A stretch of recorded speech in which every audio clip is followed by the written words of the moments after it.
Assalamualaikum warahmatullahi wabarakatuh. Apa kabar anak-anak?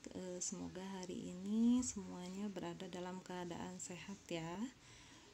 Baik, dalam pertemuan kali ini kita akan membahas laporan keuangan untuk perusahaan manufaktur.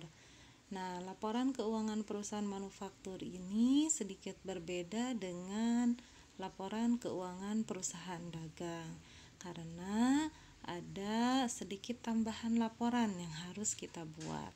Nah, kita bahas laporan yang pertama yang harus kita kerjakan untuk laporan keuangan perusahaan manufaktur adalah laporan harga pokok produksi. Nah, seperti kita ketahui bahwa dalam perusahaan manufaktur, barang yang kita jual adalah barang yang kita hasilkan dari kegiatan produksi. Nah, setiap kegiatan produksi yang kita laksanakan itu harus kita laporkan. Nah, laporan tentang pelaksanaan kegiatan produksi dibuat dalam laporan harga pokok produksi. Di sini, laporan harga pokok produksi adalah laporan aktivitas departemen produksi selama satu periode. Seperti yang Ibu sampaikan tadi, bahwa perusahaan manufaktur itu perusahaan yang kegiatan utamanya adalah memproduksi barang ya. Nah, setiap kegiatan produksi itu dilakukan di dalam departemen produksi. Nah, departemen produksi ini berkewajiban membuat laporan ya tentang aktivitas departemennya selama satu periode akuntansi.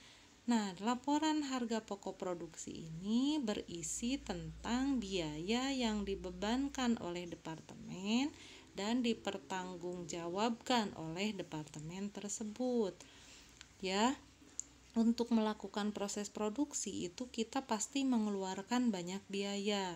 Yang sudah kita bahas sebelumnya, ada biaya bahan baku, ada biaya tenaga kerja, dan ada biaya overhead pabrik.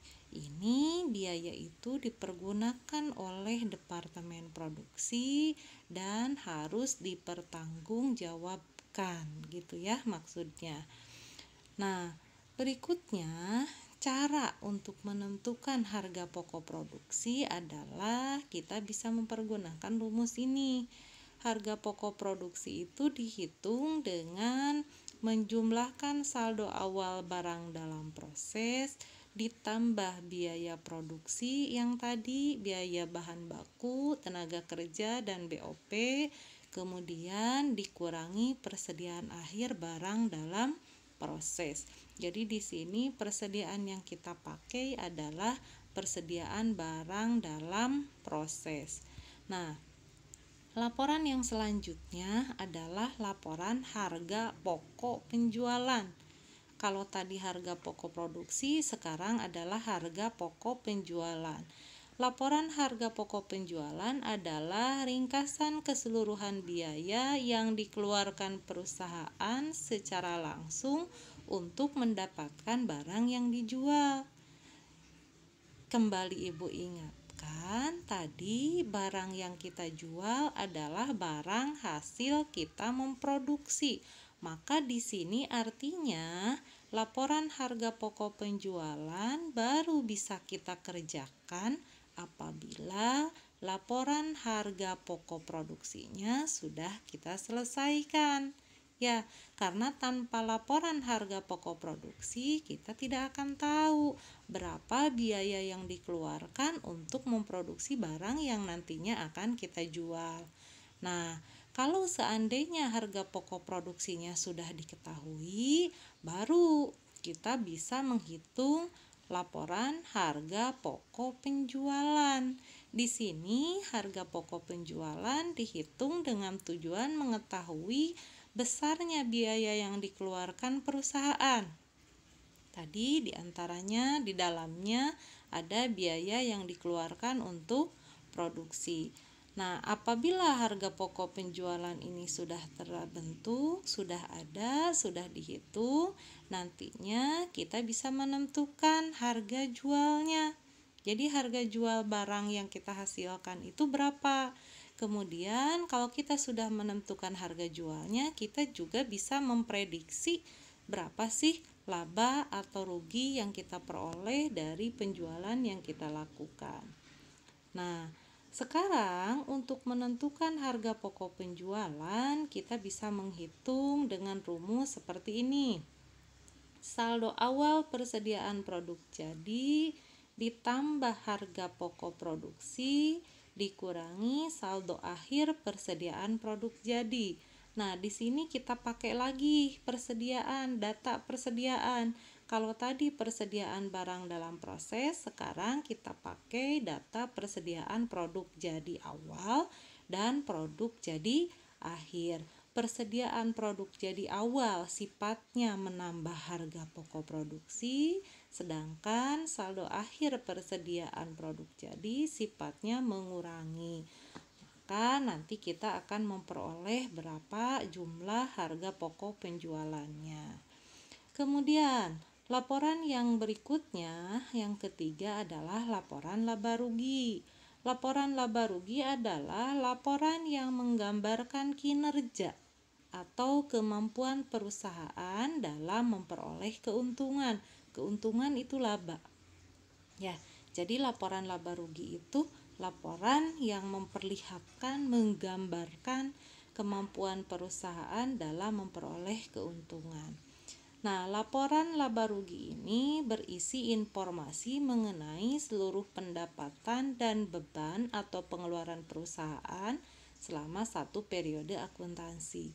Jadi, dalam laporan laba rugi, kita akan mencatat seluruh pendapatan perusahaan serta biaya-biaya yang dikeluarkan, pengeluaran-pengeluaran yang dikeluarkan untuk memperoleh pendapatan perusahaan yang tadi.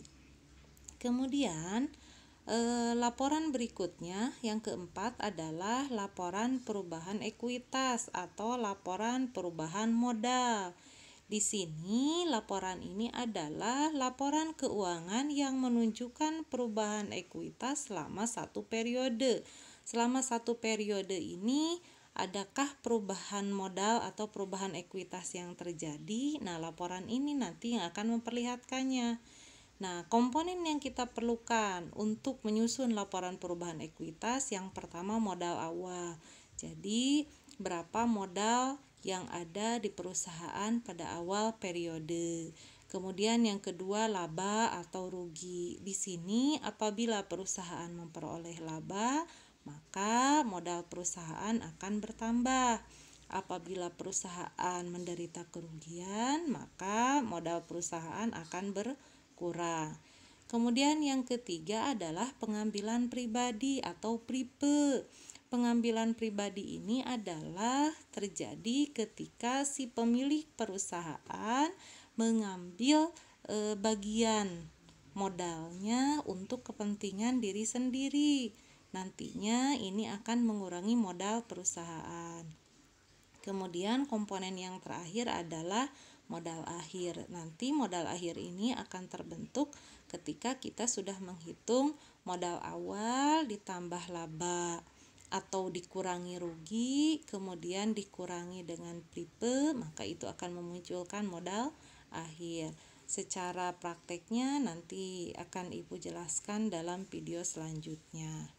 Kemudian laporan yang kelima adalah laporan posisi keuangan atau kita kenal dengan neraca.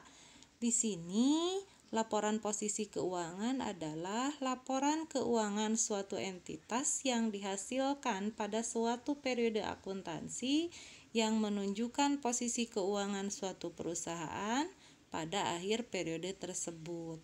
Ya, jadi ini menunjukkan posisi keuangan perusahaan yang meliputi aset atau harta perusahaan. Aset ini nanti kita bagi dua, ada aset lancar, ada aset tetap. Kemudian liabilitas atau kewajiban. Kewajiban juga sama, kita bagi dua, ada kewajiban jangka pendek atau lancar, ada juga liabilitas atau kewajiban jangka panjang. Kemudian yang ketiga adalah ekuitas. Ekuitas ini hubungannya dengan laporan keuangan yang keempat, ya.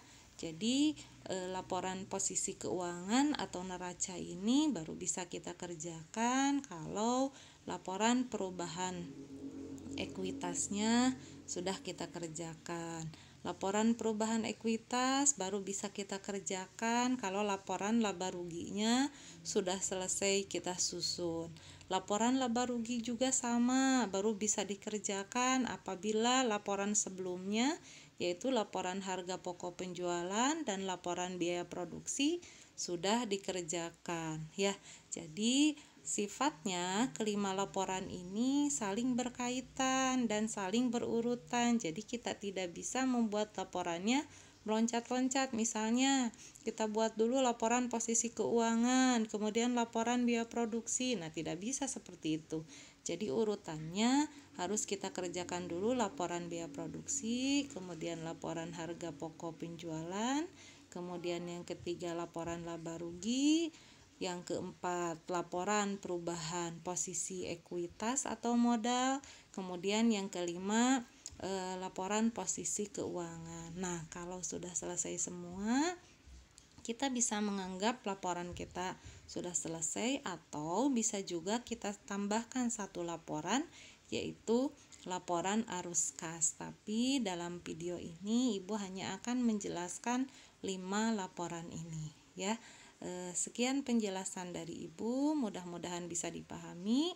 Assalamualaikum warahmatullahi wabarakatuh.